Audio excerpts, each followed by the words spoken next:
খাল খনন কর্মসূচি উদ্বোধন করতে দিনাজপুরের কাহারোলের পথে প্রধানমন্ত্রী তারেক রহমান দুপুরে উদ্বোধন করবেন বলরামপুরের সাহাপাড়া খাল। প্রধানমন্ত্রীর গাড়িবহরের সঙ্গে আছেন সহকর্মী মাহমুদ রাফিন। চলে যাচ্ছে তার কাছে। রাফিন, আপনার কাছে একটু জানতে চাই যে সরকার প্রধান এখন কোন এলাকায় আছে আর বলরামপুর যেতে পৌঁছাতে কতক্ষণ সময় লাগতে পারে? সৈয়দপুর বিমানবন্দরে সকাল 10টা 15 অবতরণ করার পর তিনি সড়ক পথে দিনাজপুরের কাহারোল উপজেলা বলরামপুর গ্রামের শাহপাড়া খালের উদ্দেশ্যে রওনা দিয়েছেন। বর্তমানে তিনি রয়েছেন দিনাজপুর উপজেলার দিনাজপুর জেলার চিরিরবন্দর উপজেলার রানীর বন্দর বাজারটি অতিক্রম করছেন। আমরা সৈয়দপুর বিমানবন্দর থেকে শুরু করে রানীর বন্দর পর্যন্ত যেটা দেখছি, সড়কের দুধারে স্থানীয় মানুষজন, বিএনপির নেতাকর্মী, তারা কিন্তু সবাই প্রধানমন্ত্রী তারেক রহমানকে স্বাগত জানানোর জন্য সড়কের দুদিকে অবস্থান করছেন। বিভিন্ন প্ল্যাকার্ড নিয়ে, ব্যানার নিয়ে, সাইনবোর্ড নিয়ে তারা প্রধানমন্ত্রী তারেক রহমানকে স্বাগত জানাচ্ছেন এবং একই সাথে প্রধানমন্ত্রী তারেক রহমান কিন্তু তার পরিবহনকারী যে বাস, সেই বাস থেকে সবাইকে শুভেচ্ছা জানাচ্ছেন।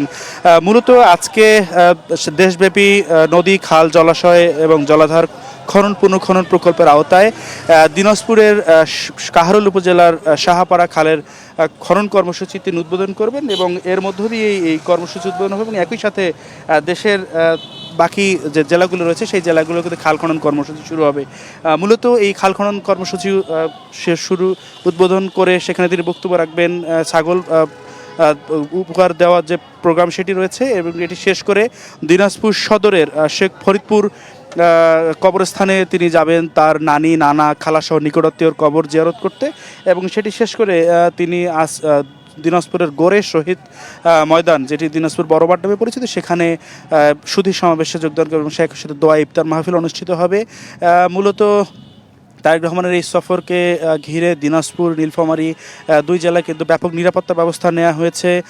3000 পুলিশ সদস্য মোতায়েন রয়েছে। মূলত আজকে তার 3টি জায়গার প্রোগ্রাম। এটি কাহারোল উপজেলার সাহাপাড়া খাল খনন কর্মসূচি, এটি বলরামপুরে, একই সাথে দিনাজপুর শহরের গোরে শহীদ ময়দান এবং ফরিদপুর কবরস্থান। আমরা যেটা দেখছি, তারেক রহমানের এই সফরকে কেন্দ্র করে বিএনপি নেতাকর্মীর অনেকটা উচ্ছ্বাস, কারণ বিএনপি চেয়ারম্যান তারেক রহমান তার নির্বাচনী প্রতিশ্রুতিতে বলেছিলেন যে তারা ক্ষমতায় আসলে খাল খনন কর্মসূচি শুরু করবেন, যেটি তার পিতা সাবেক রাষ্ট্রপতি জিয়াউর রহমান খাল খনন কর্মসূচি চালু করেছিলেন। সেই খাল খনন কর্মসূচি তারা আবার হাতে নিয়েছেন। মূলত প্রাকৃতিক ভারসাম্য রক্ষা সহ নানাবিধ উপকার রয়েছে। পরিবেশের ভারসাম্য রক্ষা, উত্তরাঞ্চলের কৃষিতে কিন্তু এটি অনেকটা সহায়ক হবে বলে স্থানীয় যারা কৃষক নেতা রয়েছেন, স্থানীয় পরিবেশবিদ রয়েছেন, তারা এটি বলছেন। মূলত তারেক রহমান তার নির্বাচনে জয়লাভ করার পর তার শপথের 1 মাসের মধ্যেই তাদের এই যে দৃশ্যমান কার্যক্রম, সেটির জন্য স্থানীয় মানুষজন কিন্তু অনেকটা উচ্ছ্বাসিত। আমরা সৈয়দপুর বিমানবন্দরে ছিলাম, সেখানে নেতাকর্মী এবং সাধারণ মানুষ যেটি বলছিলেন যে নির্বাচনী প্রতিশ্রুতি এত দ্রুত শুরু করেছেন, বিশেষ করে ফ্যামিলি কার্ড দেওয়া কার্যক্রম ইতিমধ্যে তা দিয়েছেন, ইমাম মুয়াজ্জিন, ধর্মীয় নেতাদের ভাতা দেওয়া এবং খাল খনন কর্মসূচি আজ শুরু হচ্ছে। দিনাজপুরের কাহারোল উপজেলার সাহাপাড়া এই গ্রামের যে সাহাপাড়া খাল, সেটি উদ্বোধন শুরু করবে মূলত পানি সম্পদ মন্ত্রণালয়ের মন্ত্রী শহীদুদ্দিন চৌধুরী এনি এবং প্রতিমন্ত্রী ফরহাদ হোসেন আজাদ, তারা এই খাল কিন্তু পরিদর্শন করেছেন। ফরহাদ হোসেন আজাদ 2বার এই খাল পরিদর্শন করেছেন ইতিপূর্বেই। তারা যেটি জানিয়েছেন যে তাদের নির্বাচনী প্রতিশ্রুতি অনুযায়ী আগামী 5 বছরে 20,000 কিলোমিটার খাল তারা খনন করবে। এর মধ্যে নদী, জলাধার, জলাশয় রয়েছে। এই খনন কর্মসূচি তারা চালিয়ে যাবেন এবং সেই ধারাবাহিকতায় তাদের নির্বাচনী প্রতিশ্রুতির জন্য কিন্তু আজ এই শাহপাড়া খাল উদ্বোধন হবে। মূলত তারেক রহমান ইতিপূর্বে দিনাজপুরে এসেছিলেন 2005 সালে। তখন দিনাজপুরের বীরগঞ্জ এবং খানসামা উপজেলার সংযোগকারী সেতু, জিয়া সেতু নামে যেটি পরিচিত, সেই জিয়া সেতু উদ্বোধন করেছিলেন এবং এর আগে নির্বাচন চলাকালীন সময়ে তিনি এসেছেন গত 7ই ফেব্রুয়ারি দিনাজপুরের বিরামপুরে। সেখানে এসে তিনি নির্বাচনী জনসভায় প্রতিশ্রুতি দিয়েছেন, কিন্তু খাল খনন সহ ফ্যামিলি কার্ড, কৃষক কার্ড সহ নানাবিধ প্রতিশ্রুতি কিন্তু তিনি দিয়েছিলেন। তার এই প্রতিশ্রুতির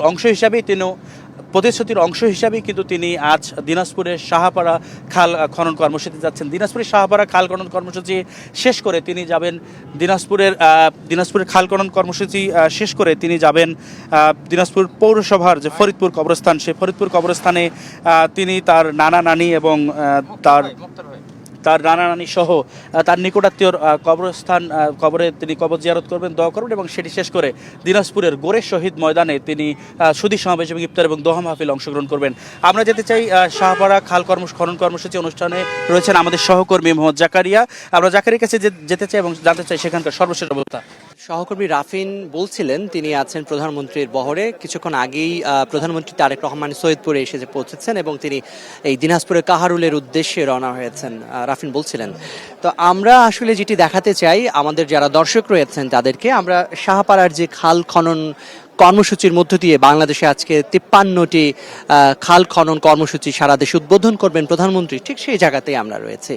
আমরা একটু দেখানোর চেষ্টা করছি যে আমার পেছনে যে খালটি রয়েছে সেটি একেবারেই মৃতপ্রায় বলা যায়, কিংবা একেবারেই সেটি একেবারে যে তার নাব্য সেটি বন্ধ হয়ে গেছে, রুদ্ধ হয়ে গেছে এর চলাচলের পথ। সেই জায়গাতে তারেক রহমানের এই উদ্যোগ, এই যুগান্তকারী উদ্যোগ, তিনি যে ঘোষণা দিয়েছিলেন নির্বাচনী প্রতিশ্রুতি হিসেবে খাল খনন করার, যেটি শুরু করেছিলেন 4.5 দশক আগে শহীদ প্রেসিডেন্ট জিয়াউর রহমান, সেই কর্মসূচি আজকে নতুন করে প্রাণ ফিরে পেতে যাচ্ছে তারেক রহমানের হাত ধরে। সেই কর্মসূচি ঘিরে আমরা একটু দেখানোর চেষ্টা করছি যে এই এলাকার মানুষের যে প্রাণের দাবি, কিংবা এই এলাকার মানুষের প্রাণের সঙ্গে যে মিশে আছে এই খালগুলো কিংবা জলাধারগুলো, তার প্রমাণ কিন্তু আমরা একটু ক্যামেরায় একটু দেখানোর চেষ্টা করছি যে কি পরিমাণে সাধারণ মানুষ এখানে উৎসুক হয়ে অপেক্ষা করছে অধীর ভাবে প্রধানমন্ত্রীর জন্য। কারণ এই খাল খনন কর্মসূচি কিংবা এই খাল শুধুমাত্র নিছক পানি প্রবাহ নয়, বরং এর সঙ্গে মিশে আছে মানুষের এই গ্রামীণ জনপদের অর্থনীতির চাকা, মানুষের ভাগ্য উন্নয়ন। এই উত্তরাঞ্চলের বিশেষ করে এই এলাকার মানুষের অর্থনীতির চাকা নির্ভর করে অধিকাংশ ক্ষেত্রে এই জলাধারগুলোর উপরে। তো সেই জলাধারগুলো দীর্ঘদিন ধরে বন্ধ থাকার কারণে এই এলাকার মানুষের জীবন মানে যে স্থবিরতা তৈরি হয়েছে সেটি দূর করতেই আজকের এই কর্মসূচি। এবং একটি জিনিস জানিয়ে রাখি যে 1977 সালে শহীদ প্রেসিডেন্ট জিয়াউর রহমান তিনি এই দিনাজপুরের কাহারুলে এসেছিলেন এবং ঠিক এই কর্মসূচি নিয়ে এসেছিলেন। তার 4.5 দশক পর তার সুযোগ্য সন্তান প্রধানমন্ত্রী তারেক রহমান আজ এই কাহারুল থেকে সেই কর্মসূচির পুনরায় শুরু করতে যাচ্ছেন। এবং বিএনপি সরকারের যে প্রতিশ্রুতি সেটি হচ্ছে আগামী 5 বছরের মধ্যে 20,000 কিলোমিটার খাল পুনর্খনন করার মধ্য দিয়ে গ্রামীণ বাংলার জনপদের জীবনের যে গতি তাকে আরও বেশি স্রোতময় করা, সেই প্রবাহকে আবারও শক্তিশালী করার মধ্য দিয়ে বাংলাদেশের অর্থনীতির চাকাকে, বিশেষ করে গ্রামীণ অর্থনীতির চাকাকে পুনরুজ্জীবিত করার উদ্যোগ আজকে আমরা এখান থেকে এই দেখতে পাচ্ছি। আমরা কিছু উৎসুক মানুষজনকে দেখতে পাচ্ছি, কারণ এই এলাকার মানুষের জীবনের সঙ্গে জড়িয়ে আছে এই এলাকার নদীগুলো, জলাধারগুলো, যেটি দীর্ঘদিন ধরে শুকিয়ে আছে, মরে গেছে। সেই মরে যাওয়া খালগুলো পুনরুজ্জীবিত মানে নতুন করে পুনঃখননের মধ্য দিয়ে এলাকার মানুষের আশা আকাঙ্ক্ষার স্বপ্নকে আবার জাগিয়ে তোলার এই কর্মসূচি তারেক রহমান যেটি আজকে শুরু করতে যাচ্ছেন, নিশ্চয়ই সেটি আশা জাগানিয়া। কারণ আমরা এখানে আসার সময় যাদের সঙ্গে কথা বলছিলাম তারা বলছিলেন যে এই এলাকার যে মানুষের যে পানির বা সেচের যে অভাব সেটি এই খাল খননের মধ্য দিয়ে পূরণ হবে। এবং যেটি আমরা জানি যে এই শাহপাড়া খাল 12.5 কিলোমিটারের কিছু উপরের খাল খনন করা হবে, যার মধ্য দিয়ে এই এলাকার প্রায় 3.5 লাখ মানুষের ভাগ্য এর সঙ্গে জড়িয়ে রয়েছে। পাশাপাশি সারা দেশের এই খাল খনন কর্মসূচি শুধুমাত্র একটি প্রকল্প নয়, বরং এটি মাটির সঙ্গে মানুষের সম্পর্কের পুনর্জাগরণের এক দৃঢ় প্রত্যয় এবং গ্রামীণ বাংলার মানুষের যে অর্থনীতি, সেই অর্থনীতির চাকা সচল করার নতুন করে উদ্যম। তো আমরা রয়েছি, আমরা এখানকার সবশেষ অবস্থা জানানোর জন্য আমাদের যারা দর্শক রয়েছেন তাদেরকে দেখানোর চেষ্টা করছি। প্রধানমন্ত্রী আর কিছুক্ষণ পরেই এই জায়গাতে আসবেন, তিনি নিজে খাল খনন করে এই কর্মসূচির উদ্বোধন করবেন।